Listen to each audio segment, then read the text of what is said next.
I don't think AI is replacing people. I think AI is enhancing what people can do.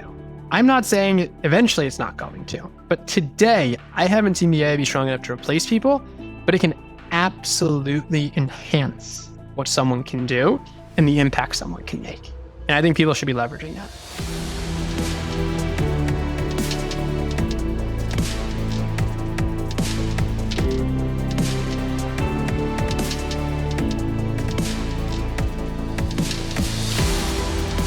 Hello and welcome to Care to Lead. Today we are joined by Jordan Silverman, co-founder and CEO of Starfish.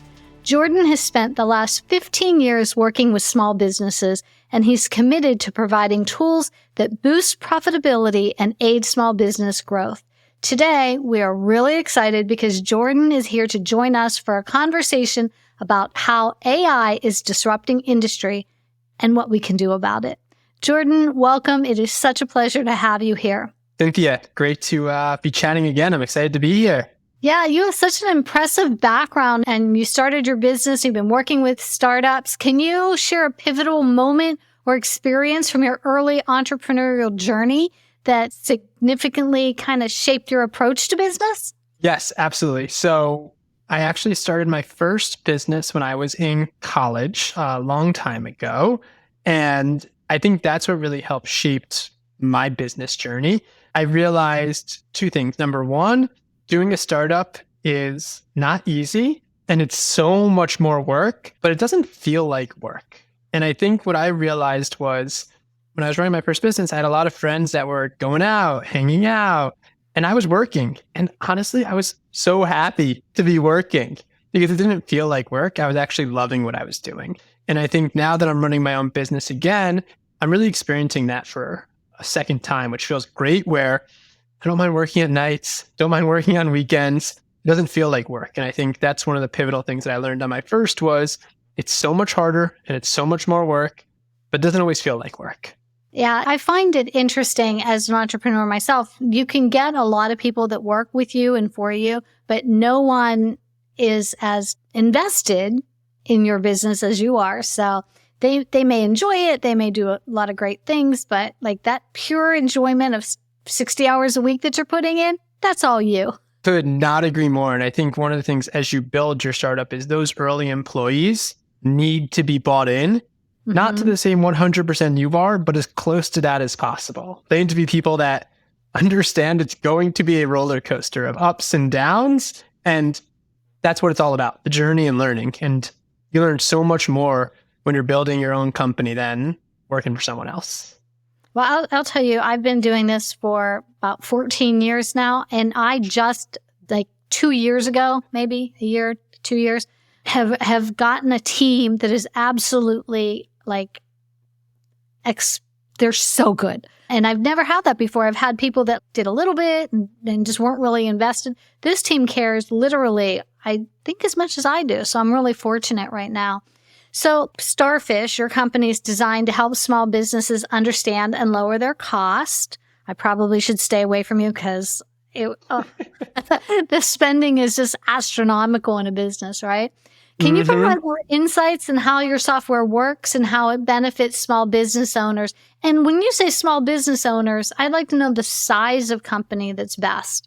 That's a really good question. So I guess to take a step back, I've been working with small businesses for the last 15 years. And one of the things I've noticed over and over again is small businesses love what they do, but they don't get into their business. Doesn't matter if it's a clothing store, bookstore, restaurant, they don't get into it to sit at a computer and analyze their books. I haven't really met a single business owner who gets into it for that reason. Everyone gets into it for different reasons. So one of the things I've seen year over year, day over day, week over week is small businesses struggling to make more money. And I don't necessarily mean increasing revenue. I mean making more money, more profit, more money in their pockets at the end of the day. And everyone understands how much they have coming in sales. Everyone understands what their bottom line is. But what happens in between? Not a lot of people understand. And that's what we're trying to help with. So what we do is we built a really simple tool built for owners and operators. Finance teams use it, but built for owners and operators that sits on top of your accounting software, like a QuickBooks, for example. and automatically analyzes your P&L statement, tells you how to lower it, benchmarks you towards competitors and peers, and then helps you with budgeting and forecasting. There's not necessarily a size of business that's the best fit. What I would say is if you have less than 2 or 3 people in your finance department, you're a good fit. That's what I would say. Once you have more than 2 or 3 people, you might have people manually analyzing it. You might have full-blown FP&A tools. We're really targeting people that either have an outsourced bookkeeper, do it themselves, have 1 or 2 people. So that's what we look at as a small business, is people that don't have full-fledged 10, 15, 20 people finance departments. Okay, so this is like really cool because for me, I have a bookkeeper and she's awesome. And my thing to her is just tell me if I'm in trouble. I don't like to look at it. It just stresses me out.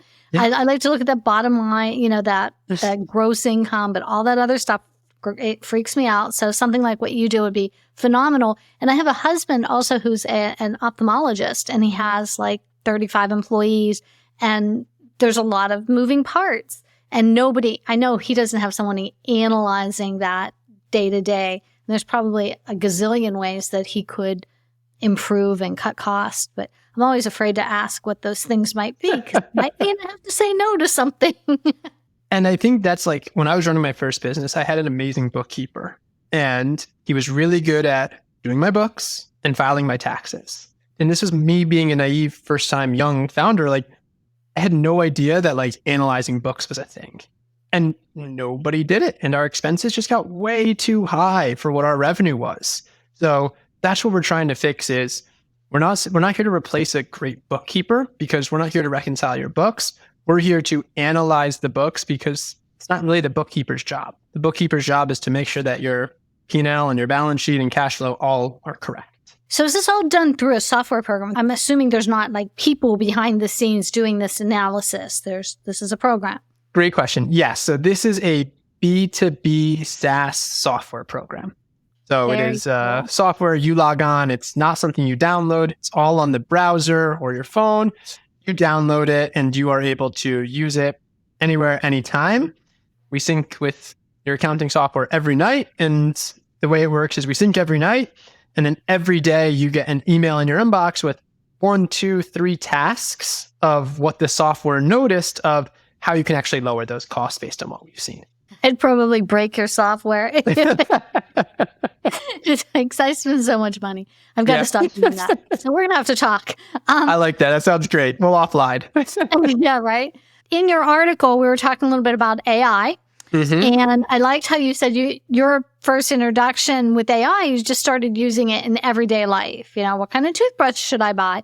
And what I find interesting that I've been doing with coaching, I use AI a lot in my business, but just trying to get clients and executives that are leaders to start to think outside the box about how could AI benefit me. And I've had them start doing things like write your interview questions and, write a job description and, give you some ideas on benchmarking you to your competitors. And they're just amazed at what it can do. And once they start, it's just this box that opens and boom, everything starts coming out. Has that been your experience? Absolutely. When I was first introduced to it, I was just asking really simple questions. I was like, okay, this is cool. Okay.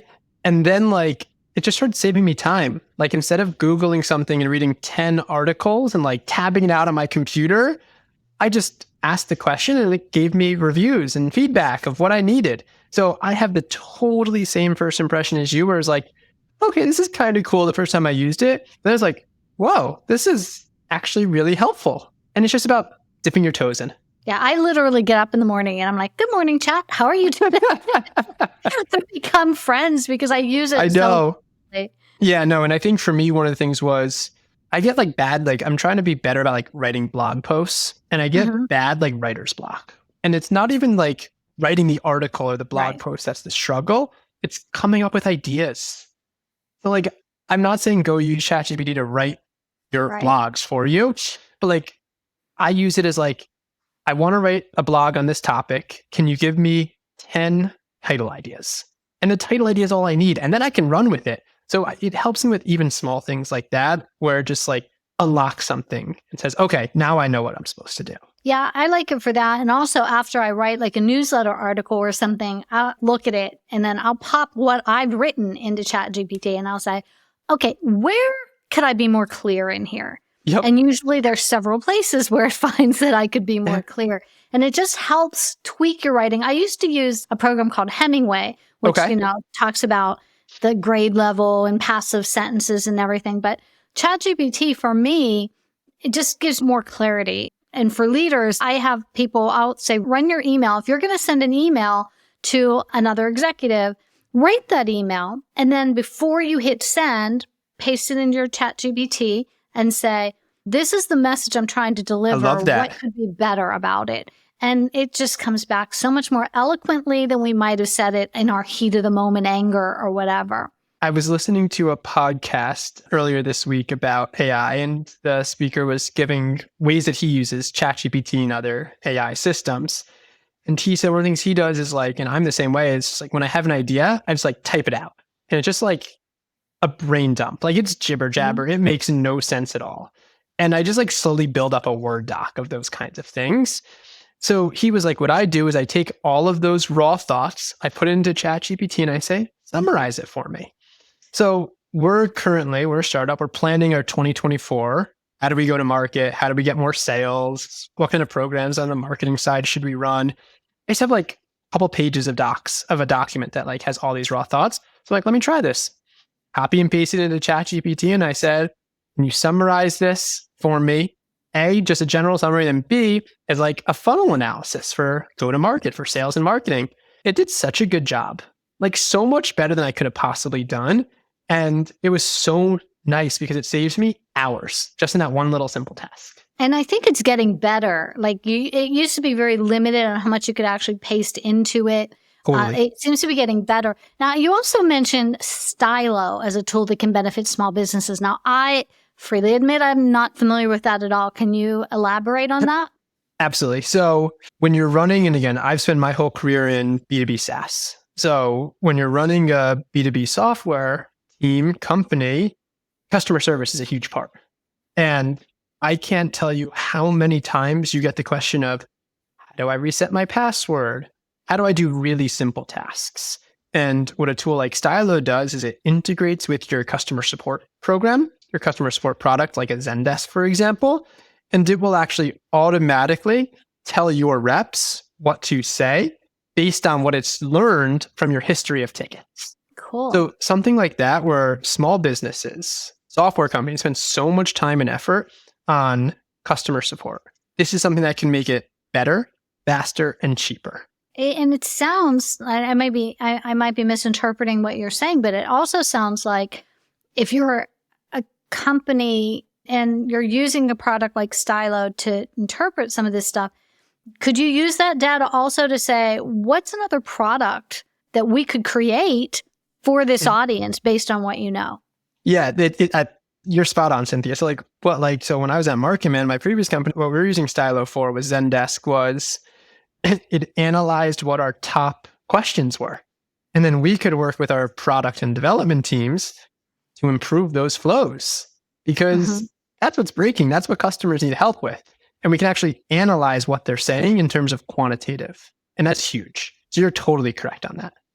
Yeah, that's something that, like, as a coach that I could use because, 15 years out here, like for 2024, there's some new products that I want to put out in the market. But you don't want to just spend the time and the effort and the money to create a product until you have really good feedback. That's what the market wants. Yep. And it sounds like that's a tool that could be beneficial. I'll probably throw it into ChatGPT a couple of times, but I don't know if that's going to be as valid as what you're saying because it really is targeting your own clients. Yeah. So whenever I have a question, I start with two different systems. I start with ChatGPT. That's like my number one go-to. And then more recently, I've been using a tool called Perplexity, which I've really been enjoying. So basically, Perplexity is a lot. It's not ChatGPT because like ChatGPT, I type something and it gives me like a real response. Perplexity is almost like if ChatGPT and Google met. And what Perplexity does is you can search something. It's like a search tool. And it will use AI to basically comb Google result in Google searches and just give you a super succinct answer instead of a bunch of blue lines and instead of a bunch of links. Mhm. So I've been using that a lot too when I have questions, because sometimes I need like a fact, and I don't always know if ChatGPT is the most fact-based thing. Right. Very true. So Yeah. that's really interesting. I'm going to have to check that one out too. Is there a big impact that AI is going to have on the financial management of small businesses, which is really your expertise? Yeah. So I guess let me tell a couple of stories. So the first story is working with someone. He runs 5 restaurant locations. He spends 1 week per month analyzing the books of those 5 restaurant locations. So 25% of his time is spent just analyzing the books. And with AI, with Starfish, I mean, we can get that down to a day pretty easily. So I think the first thing is that we're going to start seeing small businesses save a tremendous amount of time in their financial analysis, because you don't need to go one by one, report by report, exporting. Right now, the way things are done is you export a P&L from your accounting software into an Excel, you add comments or you print it, and then you send it to the next person. And you just repeat that process over and over again. And it sounds backward, but it is truly the way that most things are still done. The second thing I will say is when it comes to the finance side, it's really difficult to dive into the nitty gritty of what's causing changes. And a lot of times that's a person actually diving into it. And I think AI tools can really get down to the transaction level and tell you what's causing your cost to increase and help you to change that. So one of our customers, 8 restaurant locations, what we saw was that 7 of their locations had really low utilities bills, air conditioning, water, electric. One of their locations, though, had a 3x larger utilities bill, 3 times larger, a couple $1,000s a month more. And they went to the location and just spent 10 minutes there. And they realized that the kitchen had the AC cranking and the back door open at all times. Been going on for years. They had no idea. But the AI is able to really quickly see that one location is very different than the rest, point them to, hey, something's not right here. And then they can go investigate that. I mean, in 15, 20 minutes, they're able to save tens of thousands of dollars over the course of a year.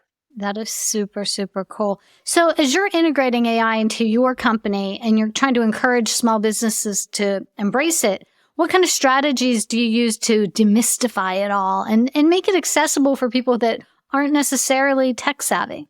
It's such a good question because I don't know why, but like, I think AI has this connotation of being like scary tech thing that's like, don't touch it. It's scary. It's hard.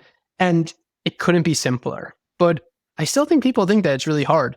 So what we've been trying to do is just put it into bite-sized pieces. Don't just throw everything all at once with AI, but introduce it to people slowly in a more methodical way. And it's really similar to what we were talking about at the beginning, Cynthia, where it's like, use it for something personal. Just dive in, dip your toes in. And that's what we're trying to do with the software, is not just throw AI right at everyone, but almost say like, hey, AI is behind the scenes. Here's a step-by-step that you need to do. Here's how AI can help you. So that is so true, because that's exactly what I do with clients sometimes. Is I really want to learn more about AI. I want to start using it more, but I'm overwhelmed. I don't have time. I don't have time to deal with it. I don't have time to think about it. It's the end of the year. I've got this going on and that going on. And I'm going like, whoa, whoa, whoa, whoa, whoa. Let's just like save you time by using AI instead of taking more time to figure out AI. And when you throw in that one task, you have 3 interviews to do this week. Let's throw in the interview questions. Yeah. You have a new person starting. What are some things you need to do for onboarding that you might not have thought of? You know, what are some of these tasks that are taking your time? And even coming down to which meetings are really necessary for you to attend. Like those little baby steps are really powerful. And I'm sure you're finding the same thing with your clients. Could not agree more. And our hope is, and what we're really trying to push our clients is, finance is a really good place to start with AI, but doesn't have to end there. Like using a tool like Starfish to help automatically analyze the books using AI is a great place to start.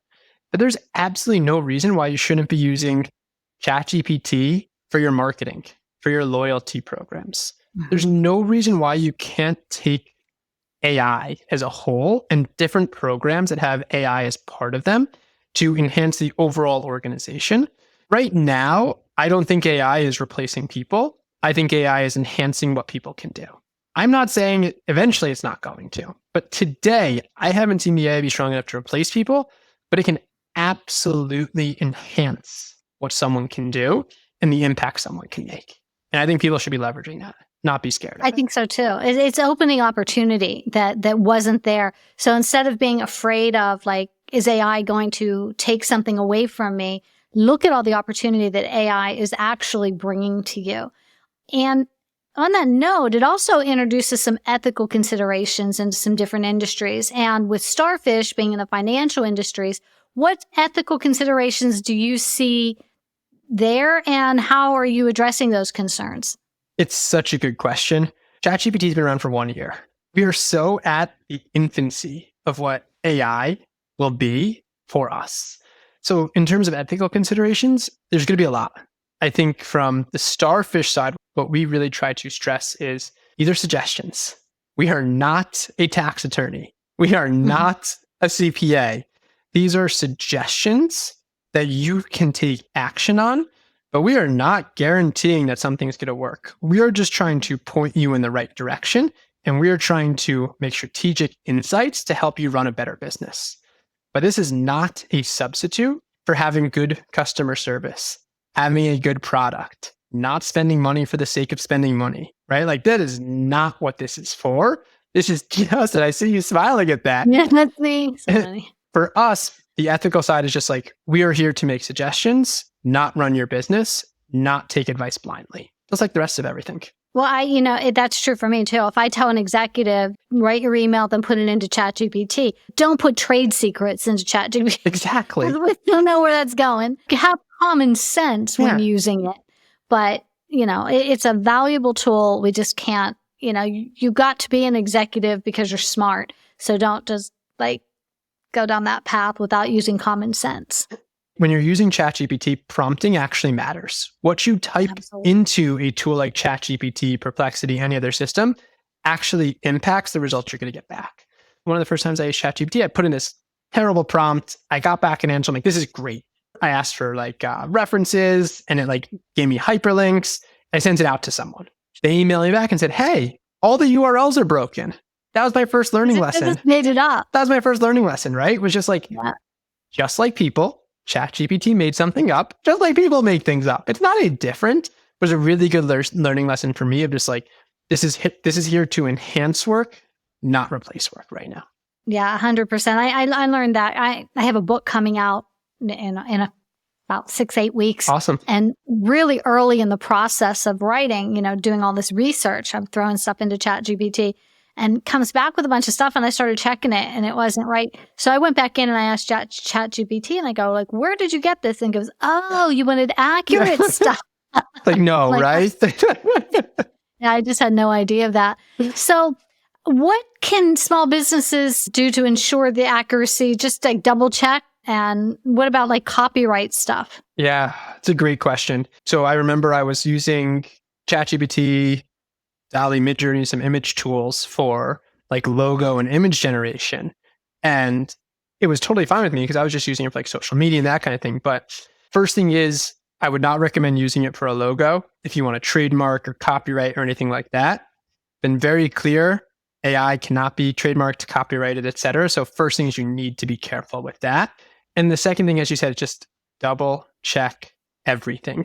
Don't just blindly share I made the mistake of doing. Yeah, I think that it's so believable. It's it makes perfect sense. So believable. I know. Yeah, so believable. So, okay, that's helpful. What else do you want small businesses to know about the benefits of using something like Starfish and the AI for the reasons that you're here to promote? It's a really good question. First thing I'm going to say is there are lots of accounting systems out there that want to help you lower your costs and require you to change your accounting system. That's not what we're trying to do. So the first thing I'm going to say is, whatever your chart of accounts looks like, whatever accounting system you use, we're able to work with. We sit on top of the accounting system because I believe strongly that should not need to change your entire business, your entire back of house operation to work with a new tool. Second thing is, it was funny. So I was talking to like a potential investor advisor, and he was like, what's your plan to go enterprise? What's your plan to go market? I was like, no, you don't understand. Like, this tool's built for small business owners and operators. This is not a tool that was built for huge companies that we're now bringing down.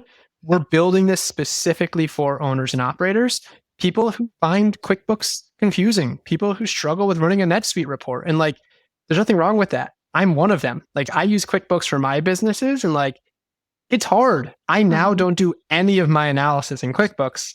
I use Starfish personally for all of my analysis, because the dashboarding, the reporting, the automated tasks just make my life as an owner of a business so much simpler. That's amazing. And what happens to the data? So if I brought you in, say my husband's ophthalmology practice, and it's sitting on top of our financial software, it's getting all this data. Where's that data going, and how am I safe in that it's secure? Because he would kill me for recommending you if, financial got out there. Yeah. So we made super clear, and this is one of the things, like, I want to be a very pro our client company where we don't own any of the data. Customer owns all the data. All the suggestions we make, totally owned by the customer. We don't want any of that. Like, we are here simply to build the best possible product for our clients. And we know that if we build the best possible product and our clients are saving money, we'll make money. And that's all that's it. That's the goal at the end of the day, right? So data completely owned by clients, full control over it, delete account, export everything. Like, I hate the systems where you can't export your data out. I hate those. None of that here. Like, we're not trying to play games or anything like that. We want to help small businesses decrease their costs. And I know that we can build a really great big business if we can successfully help small businesses lower their costs and increase their profits. I totally agree. It sounds like your client base is very similar to our client base when you're talking about the restaurant owners and how much time they're spending trying to analyze, the finances. They're doing the same thing, trying to analyze their managers, like who's running each operation. So I see a lot of synergy in those two pieces, because when you can add value to a business owner in whatever form that is just so beneficial. I could not agree more. Can you share any specific pieces of feedback or advice that you received during your initial planning of Starfish? Did anything change the way you were moving forward? So I had this like very general idea when I started Starfish of just like, let's help small businesses understand their costs. Like, that was it. So then what I did was I went on LinkedIn and I exported all my connections. I have a lot of connections on LinkedIn, of which I know very few actually, right? I think we all are the same way in that sense. I exported them all, and I just took a couple hours, went through the Excel, and basically said, like, who owns and operates a small business? And I just reached out to all of them. No product, nothing. I had a set of questions, just trying to learn. And what I learned was, A, it is a problem that small businesses need help understanding and lowering their costs. But B, the solution I had in my mind going into the conversations was actually not a good idea. So interesting. The problem we were trying to solve has stayed the same. We want to empower small businesses and give them the tools to make more money.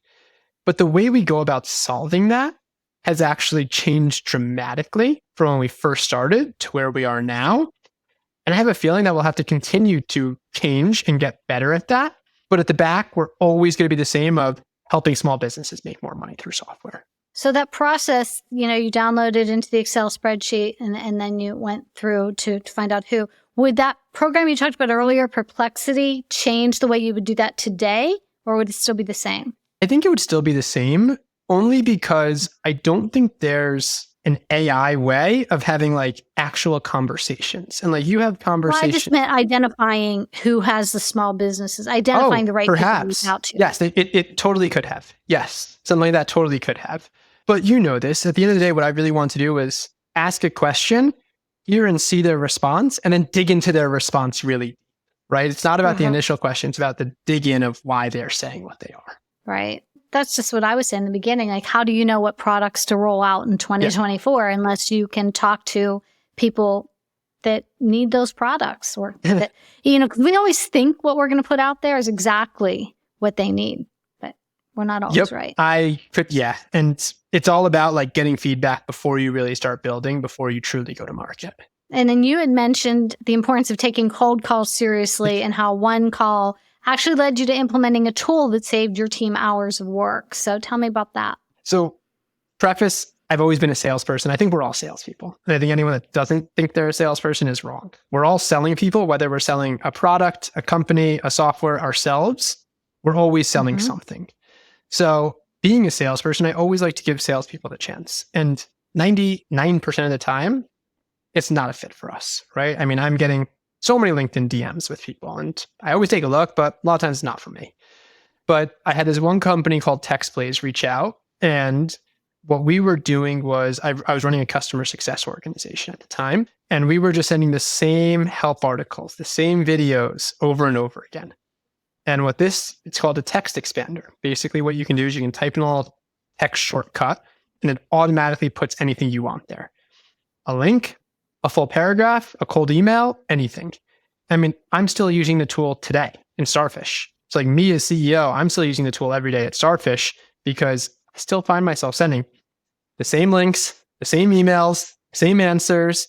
And if you're familiar with like a Zendesk macro, it's basically that, but anywhere in Google Chrome, which I love. That's very and it all came from a cold call. That's very cool. So I want to ask you, what else do you think it's important for our listeners to know about AI, how it's disrupting things, and what they should be doing about it? It's a really good question. And I'm laughing because I have the conversation with my friends still. Like, I still have good friends who just like, ChatGPT, like, that's not a thing. Like, that's a fade. Like that's not a real thing. And my first piece of advice is just try it. Most of these tools have free versions. You don't have to go spend any money. ChatGPT, Perplexity, all of these tools have free versions. Just go try it out. Doesn't have to be a business question, can be a personal question. Second thing I would say is like, if you like podcasts or LinkedIn or social media, just find one or two people you're interested in and just like follow their podcasts, listen to it a couple of times a week. Like, just try to consume a little bit of content to learn and just get more exposure. And then finally, talk to others. Like, if you know people that are using AI successfully, whether that's another restaurant using a tool like Starfish or someone like me using ChatGPT every single day, like, don't be afraid to ask questions. There's no bad question. Just try it out and talk to people. Yeah, it's interesting. I'm not a big, I like LinkedIn as my social media thing, but sometimes I just go down these rabbit holes on Instagram when I'm bored. The last day or so, I was scrolling through Instagram and there was someone on there talking about how to make 200 Instagram posts in 2 minutes using Canva and ChatGPT. So, of course, I went down that rabbit hole and tried it, and it wasn't 2 minutes. But it really was phenomenal how, I followed this prompt exactly like she said, posted it in there, went over to Canva, followed her step by step. And this was like a 30-second reel she had that I got all this information, and I had 200 posts like within like a minute. Now, I wanted to go in and change them all and change the video because they were all like the same, but different content, but the same picture and so on. So, like I said, there's so much out there if you just stay open to it and try it. Like, I had nothing. I mean, I lost 2 hours, but I learned a lot. Like, this is something else I can use. And how can my clients use this? And how can it be more valuable for people? And I just want to highlight where you just said, like, your risk factor is 1 or 2 hours. Right. It's not just small risk, but your learning opportunity is so immense because not only are you learning this new skill, but to me, it's amazing what new skills unlock for my thinking also, for my mindset. So what you just said is just like so spot on. Just like the risk of trying something is so minimal that there's very little downside. Absolutely. So what advice would you give to an aspiring entrepreneur just starting out? What advice would you give them to make a big impact on their industry? It's funny because I have a 15-month-old daughter, and it's kind of the same where like having a daughter, it is so much harder than I thought it was going to be, and so much more fun and so much more rewarding than I thought it was going to be. And I think like an entrepreneurial journey is very similar, right? Where it's like so much harder than you expect, but so much more fun and so much more rewarding. My number one piece of advice is go do proper customer interviews go talk to people, make sure that what you want to build is actually needed, and then don't be afraid to go build it. I'm building a software company and I don't know how to develop, but I found a great co-founder who is technical and can help me. So just because you don't have the full skill set doesn't mean you shouldn't go build it. Talk to people. And once you verify there's a need, just go for it. You don't have to go full time. You can do it part time. You can hustle, but try it out. You're going to be amazed at what you can learn. I think that's really valuable is making sure there's a need. And that's probably kind of the scariest part because you have this like really good idea and you're super, super excited about it and you just want to take off and run with it and you might be wrong. And it's really scary to figure that out, but it's better to do it now than $100,000 later. Exactly. And the answer is you're going, like I said in my story, you're going to be wrong a little bit, but make sure that you're listening to customers because the customers might be telling you, hey, you're not right, but here's something else we really need. And you're looking for themes, you're looking for trends. That's really what you're trying to pay attention to. I love that. And I really enjoyed our conversation. Where can our readers or our listeners find you? The readers are going to find your links are going to be in the Authority magazine. We'll have the links in the show notes. But where's your preferred place? Like my playground is LinkedIn. I love my LinkedIn. Where would you be? I'm the same way. I'm LinkedIn. You can connect with me on LinkedIn. I respond to every DM, every email. Like, don't be afraid to connect and reach out. I'm happy to talk, brainstorm. If you want to become a customer, even better, but I'm here to help. That's awesome. And I want to thank you so much for being here. I'm sure that our listeners have found value in what you had to say and the insights that you shared. And until next time, remember, leaders who care to lead. So subscribe to the podcast for more conversations with today's top leaders.